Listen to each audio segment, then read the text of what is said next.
Heidi. Hello there, Julianna. How are you? It's great to see you. Good to see you too. So last night, Kamala Harris officially joins the ticket as Joe Biden's running mate, taking the stage, citing the women who inspired her and the issues that have motivated her toward the moment. I'm happy to be speaking with you today, Heidi Sieck. If you're just joining us, Heidi Sieck is the co-founder and chief empowerment officer of VOTEPROCHOICE, a national political engagement platform that connects pro-choice voters with pro-choice champions in critical elections. Heidi, let's talk. Not only are you that, but you've also worked directly with Kamala Harris, right? You've called her your mentor. Talk about your personal relationship with with Kamala, and then let's discuss the fact that she actually is a progressive champion on some levels, and let's give the people the details because we're getting a lot of attack. I don't know if they're trolls or nuts or people who just refuse to meet the moment, but I feel like we really need to get the facts out there. So first, could you talk a little bit about your personal experience with Kamala? Oh, sure, Juliana. I'm happy to be here. First of all, I want to make it very clear that I am in no way a representative of Kamala's campaign or the Biden campaign. I am not a surrogate. I do not have talking points from the campaign. I have sent out fundraisers before, and I certainly am a huge fan of Kamala, and I'll talk about that in a minute. But I just wanted to be clear for your listeners that I am in no way an official spokesperson of the Biden-Harris campaign or the Kamala Harris Senate office or anything like that. But what I'm going to share is just my personal reflections. And I was very moved last night because my history with Kamala is that I first met her when she was running for district attorney in San Francisco in 2003. And a friend of mine had taken me to a house party that she was having, or that some folks were throwing for her. And I thought, what? Because at the time, the district attorney was a man named Terrence Hallinan. He was a perfectly liked incumbent progressive whose family was very powerful. He had been, I think, a district attorney for a while, and there was just no way a sane political strategist would ever suggest that someone should run against this guy. So I sort of went out of curiosity. And it was a room of like 10 people. We were outside in a little patio. It started to rain outside, and this woman comes in, young. She was about 37 at the time, and she stands up turns over this milk carton and stands up on this milk carton and starts to talk about the racial inequalities of the criminal justice system, how justice has not served our communities, that safety shouldn't be about harming people's lives by incarceration. She was just speaking about, and I should point out that my family is all law enforcement. My dad my stepfather was a state patrolman. All of the men in my family were affiliated with law enforcement or first response at the time. So this was something that I had always believed in my heart, but I'd never actually heard an elected official talk about. And it was that moment where I was like, oh, who is this person? She was 6 points in the polls, meaning she had a 6% chance of winning that election. And she just inspired a lot of us who wanted to see things change for communities. Now, remember, this was 2003, and she won that election. It had to go to a runoff. And I did volunteer in the campaign. In fact, I just wrote this story on Facebook last night. The runoff was, I think, early December in San Francisco, and we didn't have instant runoff voting at the time. And I was running precincts for both Kamala Harris and Gavin Newsom, who was running for mayor at the time. And I was driving back and forth in San Francisco, and I ended up crashing my car, like totaling my car, going from one polling place to the other. And so I just left my car and just kept rolling, like running polling places. And she did win that race by about 30,000 votes, I believe, if I were to recall correctly. And then what happened is that Kamala was one of the only women district attorneys in California, and definitely one of the only Black women. I think she was the only Black woman, an Indian woman, who was district attorney of a major city at the time. So I think what's most important for all of us is just to remember what she was walking into. This was 3 strikes was an issue. Incarceration was the name of the game. It was just a real racial injustice everywhere. The district attorney's office at the time was just poorly run and was not taking into account any progressive values, really. So Kamala started to really reform the office and reform what it meant to be a progressive prosecutor. She sort of forged the way. And that's when she started to talk about some of the ideas about smart on crime. And that's a book that's actually out of print right now. And it needs to come back because it's really quite fantastic, because this is how to think about Kamala from my experience. And I ended up working with her on a bunch of projects. The first cross-department sex trafficking task force. We worked on creating a San Francisco Women's Political Committee. And I'm going to talk about childcare and reproductive justice at some point. And the way to think about how Kamala was approaching everything was she would look at root causes of things. So she would think, how do I reduce crime by looking at the situations of the people that were being accused of crime? What's going on in their families, in their personal lives, and what can help? So that's when she set up the Back on Track program, which gave folks jobs, young people jobs for early low-level criminal offenses or criminal charges. And that was what the Truancy Project was all about too. So that's how she looks at everything. And she also looks at it from the perspective of like, what can I do in the role that I'm in? So it's always like, what is the most foundational solution and what can I do about the role that I'm in? So excuse me, Heidi, that speaks to the idea that of some of the attacks that she's getting from the left about some of the specific things she's done on specific cases, as opposed to the work she's done in the structure. So you're encouraging people to look at what she tried to do to structurally address what was causing some of these cases to wind up in the court system in the first place. Yeah, exactly. So that's the lens you have to look at everything that she does. And also just remembering it was so different back then. Like it's very important.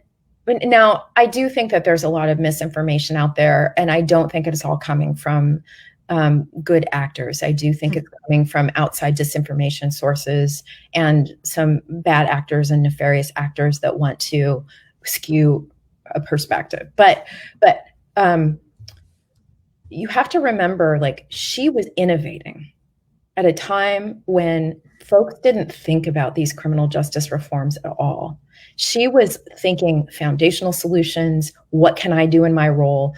And every time she would hit an issue or a problem or a challenge, she would innovate it. Because I know, I'm particularly not an expert in her attorney general career, because by that time I was often doing my own thing. I'd left San Francisco, but I do know that she received a bunch of awards from the Department of Justice on innovations that she made around rape kit testing and DNA testing, and particularly the use of data to make sure that she was looking at the big scale of the problem. You know, that's one thing that I have noticed in some of the disinformation, that a lot of this the stories about her record are really focused on what was her jurisdiction at the time. If people are claiming that she did the wrong thing for a murder that was in a different county, it's hard to refute that information about the fact that that crime wouldn't have been in the county that she was district attorney. So those are very complex. We have to be talking about civics education, about what does a district attorney do, et cetera, et cetera.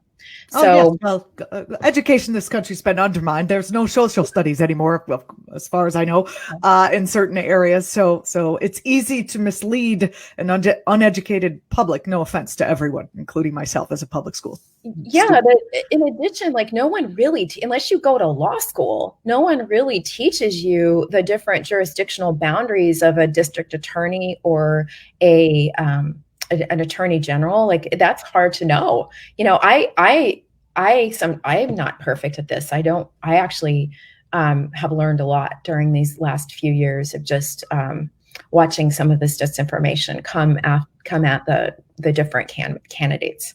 But one thing I can say about Kamala, and this is comes back to what I do now for my career, is she looks for foundational solutions. And so when people would say, and this I'm quoting her, when she'd say, Kamala, let's talk about women's issues, she would say, oh, I'm so glad you want to talk about the economy. Because thank God. That is what it is about. And she really got that. And so even back then, that's why we created the Women's Policy Summit that did not focus on what you would think were women's issues. Like we all got in a room. This was like, I remember this is when I really respected her, is that we had approached her, we as the leaders of the women's organizations in San Francisco, we'd approached her about doing something policy oriented, or how can we help and how can she help and what should we be doing now that she's this innovative young district attorney. And so she agreed to have us get all in a room. So we got all the heads of the women's organizations together, some elected officials, the Commission on the Status of Women, and Kamala with a facilitator. And we had never been in a room before. And she sat there the entire day and we had a discussion about what do the women of San Francisco want for their city and what are our priorities? And we came up with things like get more women elected to office, focus on housing policy and access, focus on economic empowerment. And that really fed, she sat the entire time and listened the whole day. And we all embraced this collective view of what we want our San Francisco to be. And now you can see that she was embracing that in all of the work that she does now too, which is these are foundational economic issues. And I will say, like, San Francisco is now run by a mentee of Kamala Harris, London Breed, and it's filled with women elected to office and now who were all in the room at the time. Heidi Sieck is the co-founder and chief empowerment officer of VOTEPROCHOICE, a national political engagement platform connecting pro-choice voters with pro-choice champions in critical elections, which this one, I would argue, definitely is. Can you talk about Kamala's stances on reproductive freedom and reproductive justice and how they compare to other pro-choice Democrats? Well, Kamala, she definitely inspired the entire framework of Vote Pro-Choice, because it is, it's about abortion, but it's not about abortion, my friends. Again, as we've discussed on this show before, we have to remember, like, reproductive freedom is this foundational thing that everyone benefits from: men, women, trans, non-binary, kids, people who are no longer in reproductive range. You want to have control over your body. Reproductive justice is even more comprehensive. It was created by a collective of Black women in 1994, and then eventually that came into an organization called Sister Song that talks about how reproductive justice is about choosing whether to have children or not to have children. And if you choose to have children, you should be able to raise them in a healthy, nurturing community. And Kamala really always embodied that very much. She would always look at those root causes and always support access to reproductive rights, reproductive freedom, birth control access, abortion access. She is the co-sponsor of the Women's Health Bill now in the Senate. And also on her presidential campaign, she really looked at what the president could do and the federal government could do under executive order, which was to be able to review all of these little laws, these thousands of laws that states are trying to chip away at access to reproductive rights, reproductive freedom, and abortion, to be able to make sure that the Department of Justice has review over those initially. So those are some specific ways that she has helped. But did you notice last night and the night before that all of the women, Nancy Pelosi, Hillary Clinton, Kamala Harris, they all mentioned reproductive freedom, reproductive justice in their remarks. And that's what's so important about getting folks elected that represent and understand, particularly women, who understand what the reality of the situation is in this country. So Kamala Harris has always been a real innovator in this regard, particularly looking at those the economic issues that are underlying reproductive freedom. Do you think that it's something new that those three politicians mentioned reproductive justice during a DNC convention? Are we not used to hearing about it? We certainly aren't hearing very much about the environment still. Yeah, that's definitely true. But those are connected, reproductive justice and environmental justice. It is not. That's a great question. It's not new that the issue of reproductive freedom comes up in the Democratic convention. It usually always does, but it's often relegated to the organizations that focus on that, like NARAL or Planned Parenthood. You have Elise Hogue, who's the president of NARAL, who's told her brave abortion story at the convention 4 years ago. But what's important now is that everyone is realizing what's at stake. Now, and Kamala knew what was at stake when she was questioning Brett Kavanaugh during the Judiciary Committee hearings. She knew that he was a threat to reproductive freedom. In fact, if you remember her questioning, she was like, Judge Kavanaugh, how many laws are there that restrict the male body?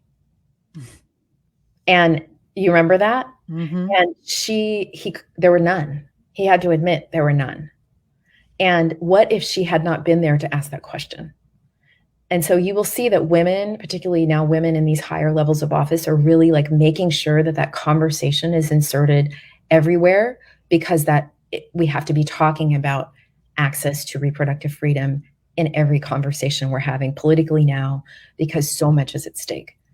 Our foundational Roe v. Wade, like the floor of our freedom, is currently threatened.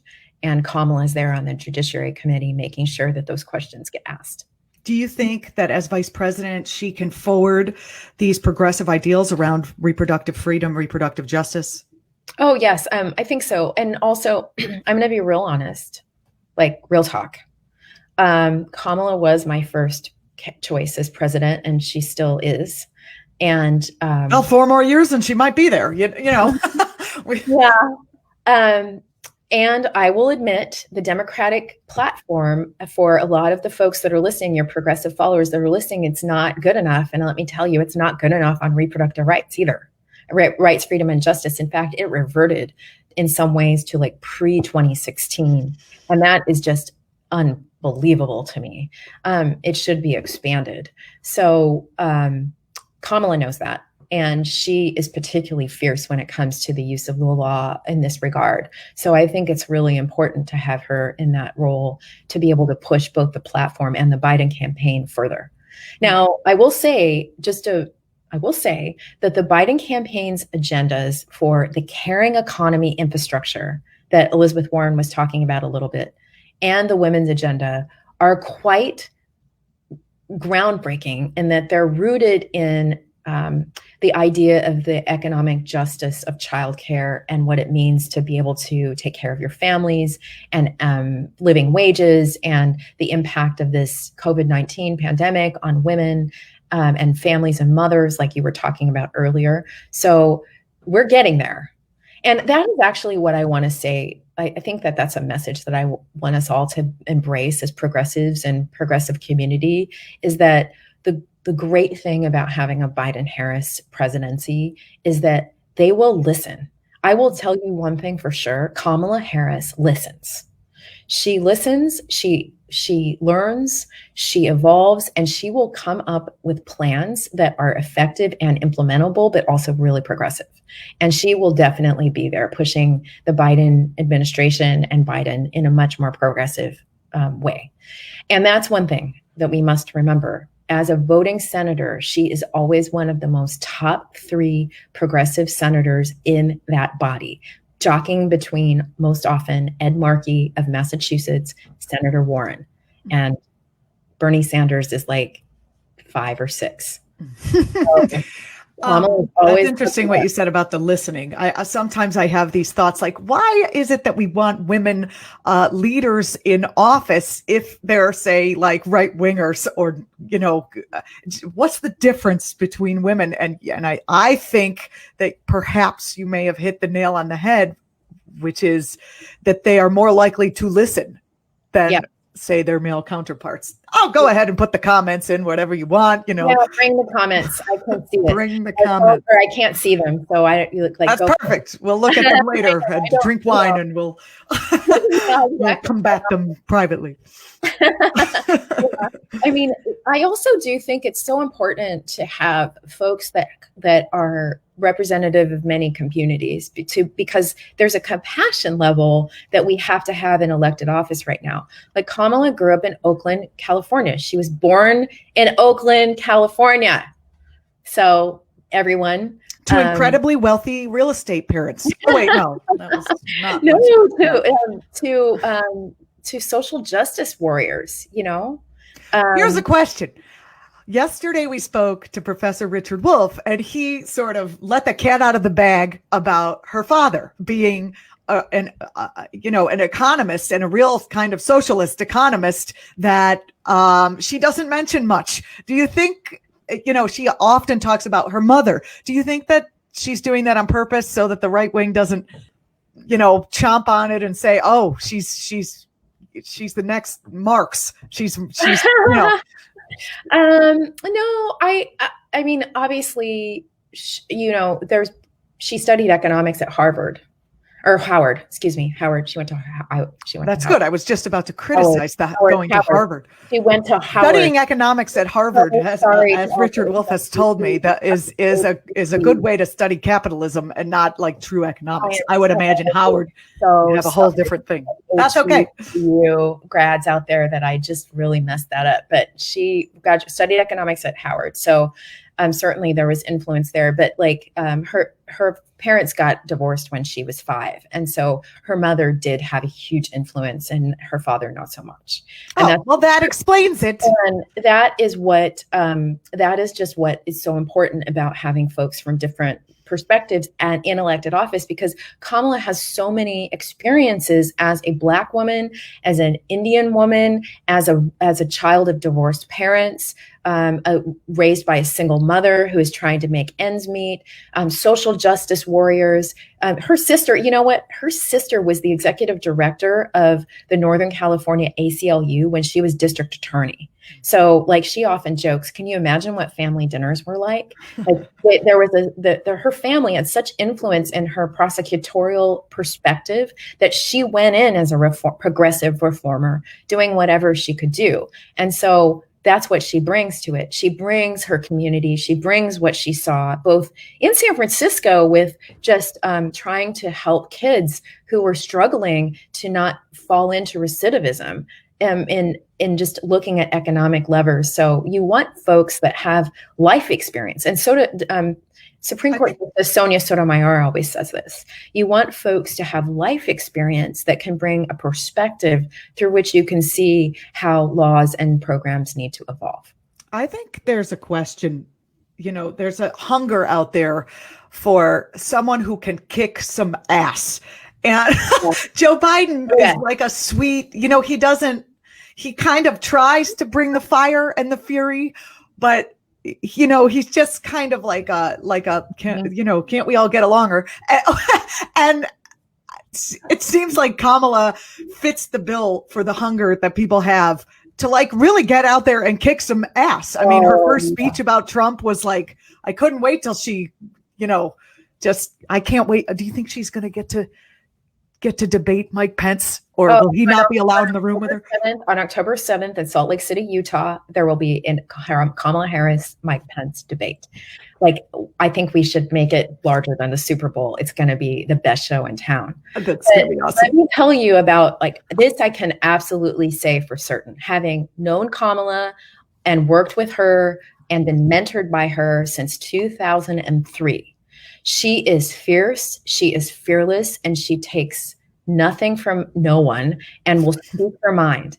And she is really quite extraordinary. And what I thought was my favorite part about this last few years about Kamala's rise in political life was during the Kavanaugh hearings, when she was so fiercely going after Brett Kavanaugh and really fighting for us.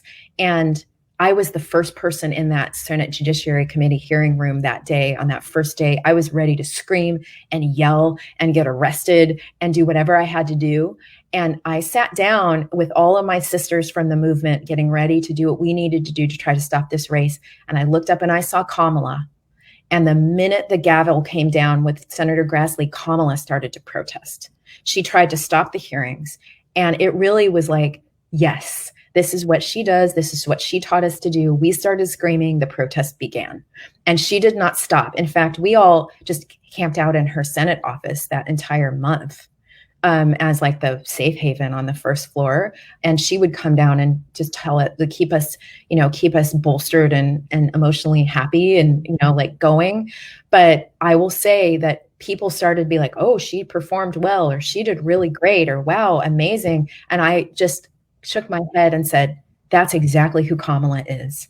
When you see her on the debate stage, when you see her in the Judiciary Committee, that is not a performance. That is not her evolving into something new. That is who she is, and it's who she's always been, and she's only going to get better. So when she looked in the camera last night and said, I promise you we'll tell you the truth, but we're going to be bold, she's not lying. And so I think what's important is, like, she is a progressive champion. She has come through a system and evolved and been elected through a system that is not progressive. And she has made it more so because she was there. Now we can look over all the cities that have Black women district attorneys, and all of the women who are running, and all the public defenders who are running, and then Jennifer Carroll Foys in Virginia running for governor of the world. And they are her legacy. And that is just, there's nothing that you can refute about that. As the California Attorney General, she had a role in securing a $25 billion settlement for California homeowners from big mortgage firms. And that cemented her stature as a consumer advocate. Can you talk about that a little bit? And I just really want to give people like a firm hold of the progressive, some of the additional progressive creds she is bringing. Yeah. And I will apologize to your listeners. Like I said before, I'm not an expert in all the little nuances and details of her record. So that will leave you all very yearning. We'll do our own research. Yeah. And it's like, I understand that I'm doing much more a character approach and stories about who she is as a person versus all the specifics of her record. But I think that that's an important perspective that is missing on what she was trying to evolve. Absolutely. So I know the consumer protection work that she was doing, it was like she got pressure from the Obama White House to just take the settlement. And we're talking about Kamala was an early endorser of Obama, well before when everybody else was endorsing Hillary in 2008. And they are friends. Like, they are colleagues and friends, the Obamas. So it was a big deal for her to say, no, this is not good enough for my state. So she stood her ground again, and even broke her loyalty to one of her most important political relationships to do what is right. And that is what she has always done, always. So I really appreciate that, because that's what she taught us to do. It's one of the reasons why I, do what I do, is because I see how important it is to make real change. I think thank you for that, Heidi. Kamala was also one of the highest profile lawmakers to call for the resignation of Kirstjen Nielsen, the then Homeland Security Secretary, over the family separations and the detainment of pregnant immigrants. She has a lot of things I think we need to get out there, and so people can make their choice. You can believe Russian trolls, or you can look at the record and say, hey, she's not Trump. She co-sponsored the Green New Deal. She has been an advocate supporter of gay marriage. She's been really focusing on racial justice issues. She took on Rand Paul on the lynching Unbelievable. She co-sponsors she co-sponsors or sponsors all of the kinds of legislation that we all support, for sure. Well, thank you so much for coming on the program today. Final question. Can you talk about your personal reaction to hearing that Kamala Harris was chosen as the vice presidential pick?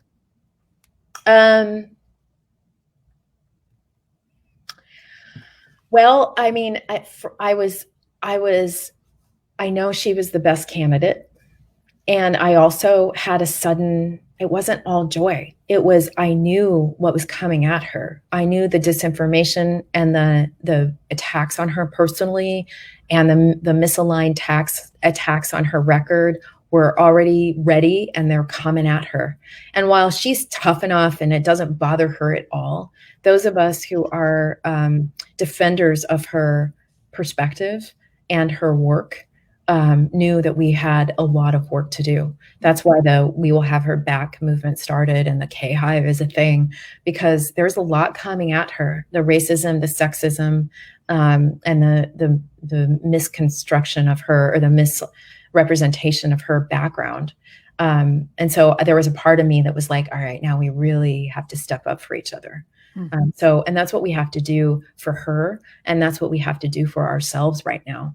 We have to step up for each other, and that means even if we are going to fight about a particular issue, I can guarantee Kamala Harris and the Biden-Harris ticket will listen to what we have to say, and we can get them where we want them to be if we just show up for them and show up for ourselves.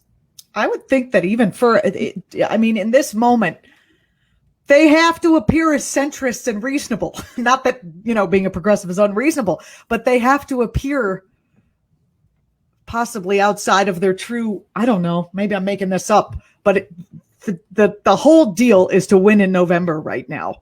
Yeah, a little bit, but it's also about like practical action. That's always been Kamala's thing. It's like, what can I do in my role that I'm in right now?